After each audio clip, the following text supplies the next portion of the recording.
ನಮ್ಮ ಜೊತೆಗೆ ಸಕ್ಕರೆ ಸಚಿವರಾಗಿರುವ ಶಿವಾನಂದ ಪಾಟೀಲ್ ಅವರು ಫೋನ್ ಸಂಪರ್ಕಕ್ಕೆ ಸಿಗ್ತಾ ಇದ್ದಾರೆ. ನಮಸ್ತೆ. ಹೇಳಿ ಅಮ್ಮ ಪ್ಲೀಸ್. ನಮಸ್ತೆ, ಧ್ವನಿ ಕೇಳಿಸ್ತಾ ಇದೆ ಅನ್ಕೊಳ್ತೀನಿ. ಬಾಗಲಕೋಟೆ ಪರಿಸ್ಥಿತಿಯನ್ನ ಮತ್ತೆ ವಿವರಿಸಬೇಕಾಗಿಲ್ಲ, ನೀವು ಕೂಡ ನೋಡಿರ್ತೀರಾ, ಏನ್ ಹೇಳ್ತೀರಿ? ಬಾಗಲಕೋಟೆ ಅಲ್ಲಮ್ಮ, ಇದು ಓನ್ಲಿ ಮುಧೋಳ್, ಎಂಟೈರ್ ಬಾಗಲಕೋಟೆ ಅಲ್ಲ. ಬಾಗಲಕೋಟೆ ಸ್ವಲ್ಪ ನನ್ನ ಮಾತು ಕೇಳ್ಕೊಳ್ಳಿ.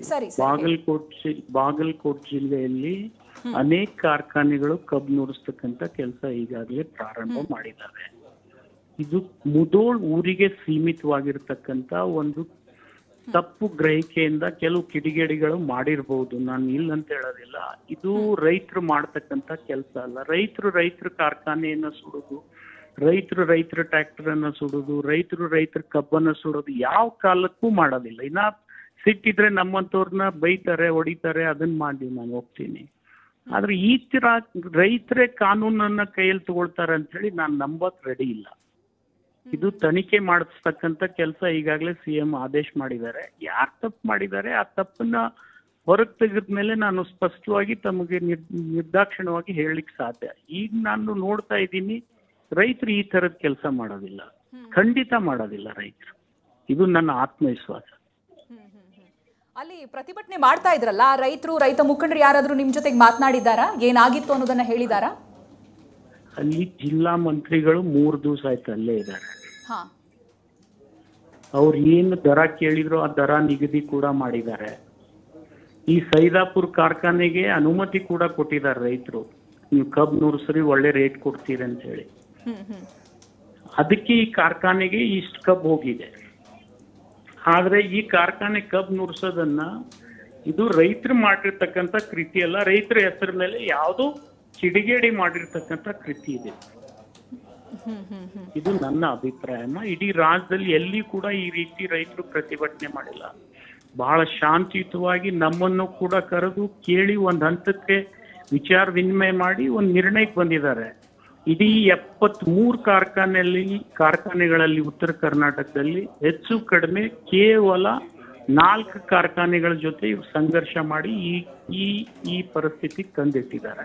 ಇದರಿಂದ ಇಡೀ ರಾಜ್ಯದ ಹೆಸರು ಕೆಡ್ತದೆ, ದೇಶದ ಹೆಸರು ಕೆಡ್ತದೆ. ಅದು ರೈತಂದೇ ಮಾಲು, ಅದು ರೈತನೇ ಕಷ್ಟಪಟ್ಟು 12 ತಿಂಗಳು ದುಡ್ದಿರ್ತಕ್ಕಂಥ ಕಬ್ಬು, ಅದಕ್ಕೆ ಗುರಿ ಹಚ್ಚಿದ್ರೆ ಏನ್ ಅನ್ಬೇಕು ನೀವೇ ಹೇಳಿ. ಅಲ್ಲ, ಬೇರೆಯವರಿಂದ ಏನಾದ್ರೂ ಈ ಕೃತ್ಯ ಆಗಿದ್ರೆ ಬಹುಶಃ ಅಲ್ಲಿ ಪ್ರತಿಭಟನೆ ಮಾಡ್ತಾ ಇದ್ದಂತ ರೈತರ ಗಮನಕ್ಕೆ ಬಂದಿರೋದು, ಅಲ್ಲಿಯ ನಿಮ್ಮ ಸಂಬಂಧಪಟ್ಟಂತ ವ್ಯಕ್ತಿಗಳು ಯಾರಿದ್ದಾರೆ ಅವ್ರಿಗೆ ಹೇಳಿರ್ತಾ ಇದ್ರು, ಅಲ್ಲಿಂದ ನಿಮ್ಗೂ ಮಾಹಿತಿ ಬಂದಿರೋದು ಅನ್ಸುತ್ತೆ. ಇಲ್ಲ, ನನಗೆ ರೈತರು ಇದನ್ನ ಮಾಡಿದಾರೆ ಅಂತ ನಾನು ನಂಬೋದಿಲ್ಲ. ಇದು ಪೊಲೀಸರ ತನಿಖೆಯಿಂದ ಹೊರಗೆ ಬರುತ್ತೆ ಯಾಕೆ ಕಿಡಿಗೇಡಿಗಳು ಮಾಡಿದ್ದಾರೆ. ಅದನ್ನ ಖಂಡಿತ ಸರ್ಕಾರ ನಿರ್ದಾಕ್ಷಿಣ್ಯವಾಗಿ ಅವ್ರ ಮೇಲೆ ಕ್ರಮ. ಹೌದು, ಜಿಲ್ಲಾ ಉಸ್ತುವಾರಿಗಳು ಕೂಡ 3 ದಿನದಿಂದ ಅಲ್ಲೇ ಇದ್ದಾರೆ ಅಂತ ಹೇಳ್ತಾ ಇದ್ರಿ ನೀವು. ಅವರಿಂದ ಏನು ಡೀಟೇಲ್ ಬಂದಿಲ್ವಾ ನಿಮ್ಗೆ? ಇವತ್ತು ಅವರೇ ಸೆಟಲ್ ಮಾಡಿ ಸೈದಾಪುರ್ ಕಾರ್ಖಾನೆಗೆ ಇಷ್ಟು ಕಬ್ಬು ಹೋಗಿದ್ದು ಇವತ್ತೇ ಅಮ್ಮ. ಅಲ್ಲಲ್ಲ, ನಾನು ಈ ಘಟನೆ ಬಗ್ಗೆ ಕೇಳ್ತಾ ಇದ್ದೀನಿ. ಘಟನೆ ಬಗ್ಗೆ ನಾನು ಟಿವಿನಲ್ಲಿ ನೋಡಿ ತಿಳ್ಕೊಳ್ತಾ ಇದ್ದೀನಿ.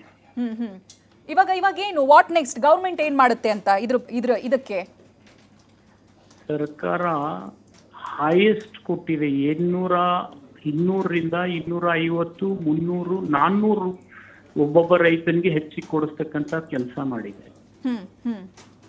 ಇದ್ರ ಮೇಲೆ ಏನು ಮಾಡಕ್ ಆಗೋದಿಲ್ಲ. ಒಂದ್ ಕಾಲದಲ್ಲಿ ಇದೇ ಕಬ್ಬು 700 ರೂಪಾಯಿ ಟನ್ನು ಯಾರು ತಗೊಳ್ತಿರ್ಲಿಲ್ಲ. ಇವತ್ತು 3200 ರೂಪಾಯಿ, 300 ರೂಪಾಯಿ ಕೊಡ್ತಾ ಇದೆ.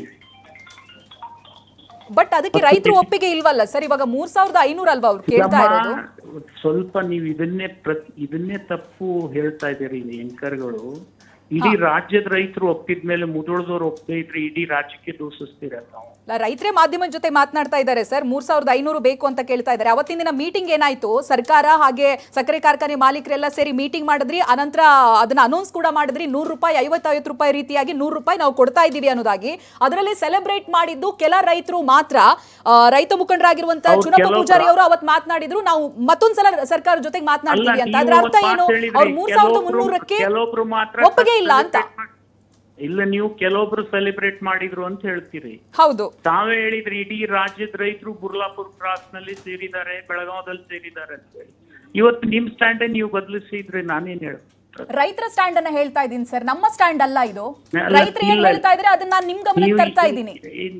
ನನ್ನ ಹೆಸರು ಕೂಡ ಹೇಳಿದೀನಿ, ರೈತ ಮುಖಂಡರು ಮಾತನಾಡಿರೋ ಹೆಸರು ಕೂಡ ಹೇಳಿದೀನಿ ನಾನು. ಇಲ್ಲಮ್ಮ, ನನಗೆ ಕೇಳಿಸ್ಕೊಂಡಿಲ್ಲ ನೀವು ಹೇಳಿದ್ದು. ಅದನ್ನೇ ನಾನು ನಿಮ್ಗೆ ತಿಳಿಸ್ತಾ ಇದ್ದೀನಿ ಸರ್. ರೈತ ಮುಖಂಡರು ಹೀಗೆ ಹೇಳಿದ್ರು ಅಂತ ಹೇಳ್ತಾ ಇದ್ದೀನಿ ನೋಡಮ್ಮ, ನಾನು. ನಾನು ಹೇಳ್ತೀನಿ ದೇ ಆರ್ ನಾಟ್ ಕೇಳು. ಹ್ಯಾಪಿ ವಿತ್ 3300 ಅಂತ ಹೇಳ್ತಾ ಇದ್ದೀನಿ. ನನ್ನ ಒಪಿನಿಯನ್ ಅಲ್ಲ ಇದು. ಈ ನೋಡಿಮ್ಮ, ನೀವು ಕಾರ್ಖಾನೆ ಮಾಲೀಕರಿಗೂ ಸ್ವಲ್ಪ ಮಾತನಾಡಿ. ಅವರು 300 ರೂಪಾಯಿ ಕಳ್ಕೊಳ್ತಾ ಇದ್ದಾರೆ ಇವತ್ತು. ಅಟ್ಲೀಸ್ಟ್ 200 ರುಪೀಸ್ ಒಂದೊಂದು ಕಾರ್ಖಾನೆಯಿಂದ ಕಡಿಮೆ ಆಗ್ತಾ ಇದೆ. ಆದ್ರೂ ಕೂಡ ಮಾಡ್ತಾ ಇದ್ದಾರೆ ಕಾರ್ಖಾನೆ ಮಾಲೀಕರು ಕೂಡ ಕೆಲವೊಬ್ರು. ಓಕೆ. ಅಂಡ್ ಇನ್ಸೈಡ್ಗಳು ನಾವು ನೋಡಿದಾಗ ಸರ್ಕಾರದ ಕಡೆಯಿಂದ 50 ರೂಪಾಯಿ, ಕಾರ್ಖಾನೆ ಮಾಲೀಕರ ಕಡೆಯಿಂದ 50 ರೂಪಾಯಿ. 50 ರೂಪಾಯಿ ಒಪ್ಸೋದಕ್ಕೂ ಕಷ್ಟವಾಗಿತ್ತು ನಿಮ್ಗೆ ಅನ್ನೋದು ಗಮನಕ್ಕೆ ಬಂತು, ಹೌದಲ್ವಾ? ಹಾಗಾದ್ರೆ ವಾಟ್ ನೆಕ್ಸ್ಟ್? ಮುಂದೇನು? ರೈತರಿಗೆ ಹೆಂಗ್ ಸಮಾಧಾನ ಮಾಡ್ತೀರಾ? ರೈತರಿಗೆ ಏನ್ ಹೇಳ್ತೀರಾ? ನಮಗ್ ಬೇಡ, ರೈತರಿಗೆ ಏನ್ ಹೇಳ್ತೀರಾ? ನಾನು ಇಡೀ ರೈತ ಕುಲಕ್ಕೆ ವಿನಂತಿ ಮಾಡ್ಕೊಳ್ತೀನಿ, ರಾಜ್ಯದಲ್ಲಿ ಎಲ್ಲ ರೈತರು ಸಂತುಷ್ಟರಾಗಿ ಇವತ್ತು ಕಾರ್ಖಾನೆಗಳನ್ನ ಪ್ರಾರಂಭ ಮಾಡಿದ್ದಾರೆ. 80 ಕಾರ್ಖಾನೆಗಳಲ್ಲಿ ಹೆಚ್ಚು ಕಡಿಮೆ ಇವತ್ತು 75 ಕಾರ್ಖಾನೆಗಳು ನುರಿಸ್ತಾ ಇದ್ದಾವೆ. ಒಂದು 4-5 ಕಾರ್ಖಾನೆಗಳ ಸಮಸ್ಯೆಯನ್ನು ಇಟ್ಕೊಂಡು ಇದನ್ನ ರಾಜ್ಯದ ಸಮಸ್ಯೆ ಅಂತೇಳಿ ತಾವು ಬಿಂಬಿಸ್ಬೇಡಿ, ದಯಮಾಡಿ ಕೈ ಮುಗಿತಿತ್ತ ಮತ್ತೆ ಅಷ್ಟೇ. ರೈತರಿಗೆ ಉತ್ತರ ಕೊಡಿ ಸರ್. ಇವಾಗ ಇಷ್ಟೊಂದು ಲಾಸ್ ಆಗಿದೆ, ನೂರಾರು ಕಬ್ಬು ಲೋಡ್ಗಳು ಸುಟ್ಟು ಕರಕಲಾಗಿ ಹೋಗಿವೆ, ಕಣ್ಣೀರ್ ಹಾಕ್ತಾ ಇದ್ದಾರೆ ರೈತರು, ರಾಜ್ಯದ ರೈತರು ಕಣ್ಣೀರ್ ಹಾಕ್ತಾ ಇದ್ದಾರೆ. ಇದಕ್ಕೆ ನೀವು ಉತ್ತರ ಕೊಡ್ಬೇಕಲ್ವಾ? ಏನು ಅಂತ ಹೇಳ್ಬೇಕಲ್ವಾ? ನಾನು ಯಾರಿಗೆ ಸಲ ಕಣ್ಣೀರ್ ಹಾಕ್ತಾ ಇದ್ದೀನಿ ಹೇಳಿ. ರೈತರು ಟ್ರ್ಯಾಕ್ಟರ್ ಸುಡ್ತಾರ ಯಾವತ್ತಾದ್ರು? ಸರ್, ಲಾಸ್ ಆಗಿರೋದು ರೈತರಿಗಲ್ವಾ? ಇವಾಗ ಸುಟ್ಟಿದ್ ಯಾರು ಅಂತ ತನಿಖೆ ಆಗ್ಬೇಕು ಅಂತ ಹೇಳಿದ್ರಿ ನೀವು. ಅದ್ರ ಬಗ್ಗೆ ಸಿಎಂ ಗಮನಕ್ಕೆ ತರ್ತೀವಿ ಅಥವಾ ಸಿಎಂ ಸೂಚನೆ ಕೊಡ್ತಾರೆ ಅಂತ ಹೇಳಿದ್ರಿ. ಸುಟ್ಟು ಹೋಗಿರೋದಕ್ಕೆ ಏನ್ ಪರಿಹಾರ ಅಂತ ಬೇಕಲ್ವಾ ಸರ್? ಸುಟ್ಟು ಹೋಗಿರೋದು ರೈತರ ಟ್ರ್ಯಾಕ್ಟರ್ ಅಲ್ವಾ? ಅವ್ರು ಬೆಳೆದಿರುವಂತ ಕಬ್ಬಲ್ವಾ? ನಾನು ಅವ್ರ ಸಲುವಾಗಿ ಕಂಪನಿ ಮಿಡಿತಾ ಇದ್ದಮ್ಮ. ಪರಿಹಾರದ ವಿಚಾರವಾಗಿ ಮಾತನಾಡ್ಬೇಕಲ್ಲ ಸರ್. ರೈತರು ಕಣ್ಣೀರ್ ಪರಿಹಾರ ಸರ್ಕಾರ ಏನ್ ಮಾಡ್ಬೇಕು ಅದು ಎಲ್ಲ ಮಾಡಿದ್ರು ಇಲ್ಲೋ ಅನ್ನೋದು 1-2 ಕಾರ್ಖಾನೆ ಮಾಲೀಕರ ಜೊತೆ ಸಹ ತಾವು ಇಂಟರ್ವ್ಯೂ ಮಾಡಿ 100% ತಪ್ಪು ಗೊತ್ತಾಗುತ್ತೆ. ಬೇಕಾದ್ರೆ ನಾನು ಹೇಳ್ತೀನಿ, ಪೇಷನ್ಸ್ ಇದ್ರೆ ಕೇಳಿ. ಇಲ್ಲೇ ಬಾಗಲಕೋಟೆ ಜಿಲ್ಲೆದೇ ಹೇಳ್ತೀನಿ. ಖಂಡಿತ ಹೇಳಿ ಕೇಳಿ, ನೀವು ಇಲ್ಲೇ ಇದೆ, ನಾನು ಇದ್ರಿಗೆ ಸ್ಟಾಟಿಸ್ಟಿಕ್ ಇದೆ. 13 ಕಾರ್ಖಾನೆಗಳು ಹೇಳ್ತೀನಿ ನಾನು.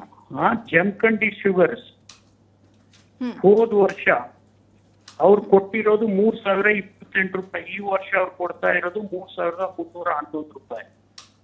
ಗೊತ್ತಾಯ್ತಮ್ಮ? ಬೀಳಿಗಿ ಶುಗರ್ ಈ ವರ್ಷ 3277 ರೂಪಾಯಿ ಕೊಡ್ತಾ ಇದ್ದಾರೆ. ಅಲ್ಲಿಂದ ನಿರಾಣಿ ಶುಗರ್ಸ್ 3275 ರೂಪಾಯಿ ಕೊಡ್ತಾ ಇದ್ದಾರೆ. ಹೋದ್ ಸರ್ತಿ ಅವ್ರು ಕೊಟ್ಟಿರೋದು 3000 ರೂಪಾಯಿ.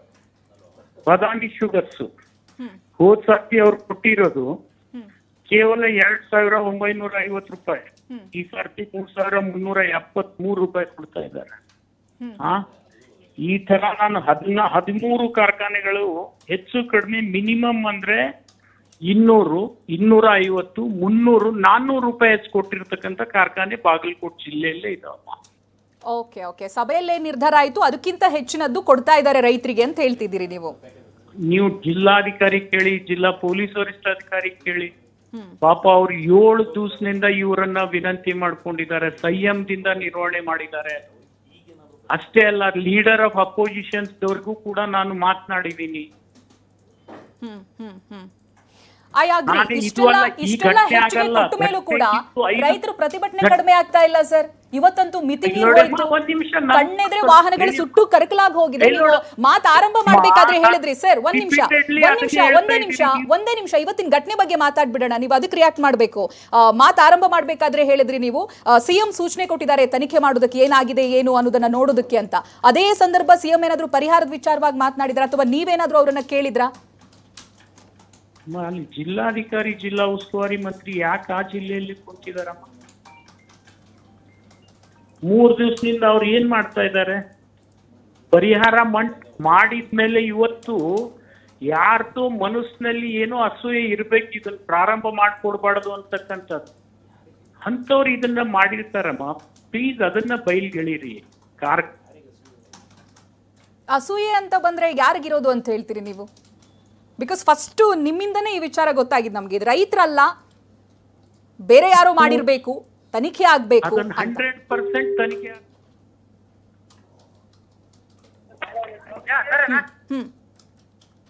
ನಾನು ಈ ಇನ್ಸಿಡೆಂಟ್ ಆಗೋಕ್ಕಿಂತಲೂ ಪೂರ್ವದಲ್ಲಿ 2 ಲೀಡರ್ ಆಫ್ ಅಪೋಸಿಷನ್ ಬ್ರೀಫ್ ಮಾಡಿನಮ್ಮ. ಓಕೆ, ಬೇಕಾದ್ರೆ ಅವ್ರಿಗೆ ಕೇಳ್ಕೊಳ್ಳಿ ನಾನು ಹೇಳಿನೋ ಇಲ್ಲೋ ಅಂತ ಹೇಳಿ. ಓಕೆ, ಕೇಳ್ತೀವಿ ನಿಮ್ ಕಡೆಯಿಂದ ಹೇಳಿ ಸರ್. ನನ್ನ ಕಡೆಯಿಂದ ಇಷ್ಟೇ ವಿನಂತಿ ಮಾಡ್ತೀನಿ, ರಾಜ್ಯ ಇಡೀ ಇತಿಹಾಸದಲ್ಲಿ ಕೊಡದೇ ಇರತಕ್ಕಂತ ದರ ಈ ವರ್ಷ ಕೊಟ್ಟಿದೆ ಸರ್ಕಾರ. ಎಲ್ಲ ರೈತರು ಸಂತುಷ್ಟರಾಗಿ ಇವತ್ತು ಕಾರ್ಖಾನೆಗಳನ್ನ ಪ್ರಾರಂಭ ಮಾಡಿ ತಮ್ಮ ಕಬ್ಬು ಕಳಿಸ್ತಾ ಇದ್ದಾರೆ. ಬೇಕಾದ್ರೆ ಯಾವ್ಯಾವ ಕಾರ್ಖಾನೆ 8-10 ದಿವಸದಿಂದ ಕಬ್ಬು ನುಡ್ಸಿದಾವೆ ಅದನ್ನೂ ರೆಕಾರ್ಡ್ಸ್ ನಿಮ್ಗೆ ಕೊಡ್ತಾ ಇದ್ದೀನಿ ನಾನು. ದಯಮಾಡಿ ರೈತರ ಹೆಸರಿನಲ್ಲಿ ಯಾರು ಮಾಡಿರ್ತಕ್ಕಂಥ ಇಂಥ ಕಿಡಿಗೇಡಿತನಕ್ಕೆ ಯಾರು ಕೂಡ ಬೆಂಬಲ ಕೊಡ್ಬೇಡ್ರಿ ಅಂತ ಹೇಳಿ ಅವರಲ್ಲಿ ನಾನು ವಿನಂತಿ ಮಾಡ್ತೀನಿ. ಓಕೆ, ನೀವು ಮಾತನಾಡಿದ್ರಿ ರೈತರೆಲ್ಲ ಮಾಡಿರೋದು, ರೈತರ ಹೆಸರಲ್ಲಿ ಬೇರೆಯವ್ರು ಮಾಡಿರ್ಬೋದು, ಇದ್ರ ಬಗ್ಗೆ ತನಿಖೆ ಆಗುತ್ತೆ ಅಂತ. ಬಟ್ ಪರಿಹಾರದ ವಿಚಾರ ಅಂತ ಬಂದಾಗ ಸರ್ಕಾರನೇ ಕ್ರಮ ಕೈಗೊಳ್ಬೇಕು, ಸರ್ಕಾರನೇ ಹೇಳ್ಬೇಕು, ಸರ್ಕಾರನೇ ಮಾತಾಡಬೇಕು. 100% ಹಾನಿಯಾದಂತ ರೈತರಿಗೂ ಏನ್ ಸಹಾಯ ಮಾಡಕ್ ಸಾಧ್ಯತೆ ಅದನ್ನು ಮಾಡ್ತೀವಿ, ಖಂಡಿತ ಮಾಡಿಸ್ತೀವಿ. ಓಕೆ, ಸಿಎಂ ಜೊತೆಗೆ ಇದ್ರ ಬಗ್ಗೆ ಏನಾದ್ರು ಮಾತನಾಡಿದ್ರೆ? ನಾನು 2ನೇ ಬಾರಿ ಕೇಳ್ತಾ ಇದ್ದೀನಿ. ಇಲ್ಲಮ್ಮ, ನಾನು ಇನ್ನೂ ಸಿಎಂ ಜೊತೆ ಮಾತಾಡಿಲ್ಲ. ತಾವ್ ಯಾರು ಟಿವಿ ಅವ್ರನ್ನ ಸಿಎಂ ಮಾತನಾಡ್ಲಿಕ್ಕೆ ಬಿಡ್ತಾ ಇಲ್ಲ. ಅಲ್ಲ, ನೀವು ಹೇಳಿದ್ರಲ್ಲ ಇದು ತನಿಖೆ ಬಗ್ಗೆ ಮಾತನಾಡಿದೀನಿ, ಸಿಎಂ ಸೂಚನೆ ಅದು ನಂತರ ಈಗ ಆಲ್ರೆಡಿ ಸಿಎಂ ನನ್ನ ಇದ್ರಿಗೆ ಅವ್ರು ಬೇರೆ ಕಡೆ ಫೋನ್ ನಲ್ಲಿ ಮಾತಾಡ್ತಾ ಇರೋದು ನಾನೇ ಕೇಳಿದ್ದೆ. ತನಿಖೆ ಮಾಡಿ ಇದನ್ನ ಯಾರು ಮಾಡಿದಾರೆ ರೈತರ ಹೆಸರ ಮೇಲೆ ಅಂತ ಹೇಳಿ ಜಿಲ್ಲಾ ಪೊಲೀಸ್ ವರಿಷ್ಠಾಧಿಕಾರಿಗೆ ಮತ್ತು ಡಿಸಿಗೆ ಹೇಳಿದ್ದಾರೆ. ಇದು ನನ್ನ ಕಣ್ಣೆದುರಿಗೆ ಹೇಳಿದ್ದಾರೆ. ರೈಟ್. ಥ್ಯಾಂಕ್ ಯು ನಾನು ಬೇರೆ ಫೋನ್ ನಲ್ಲಿ ಅವ್ರು ಮಾತಾಡ್ತಾ ಇರ್ತಕ್ಕಂಥ ವಿಷಯ ತಿಳ್ಕೊಂಡ್ಮೇಲೆ ನಾನೇ ಬಿಟ್ರೆ ಅವ್ರು ಮಾತನಾಡ್ಲಿಕ್ಕೆ ಕಂಪ್ಲೀಟ್ ಅಂತ ಹೇಳಿ ಬಿಟ್ಟೆ ನಾನು. ಓಕೆ. Thank you sir.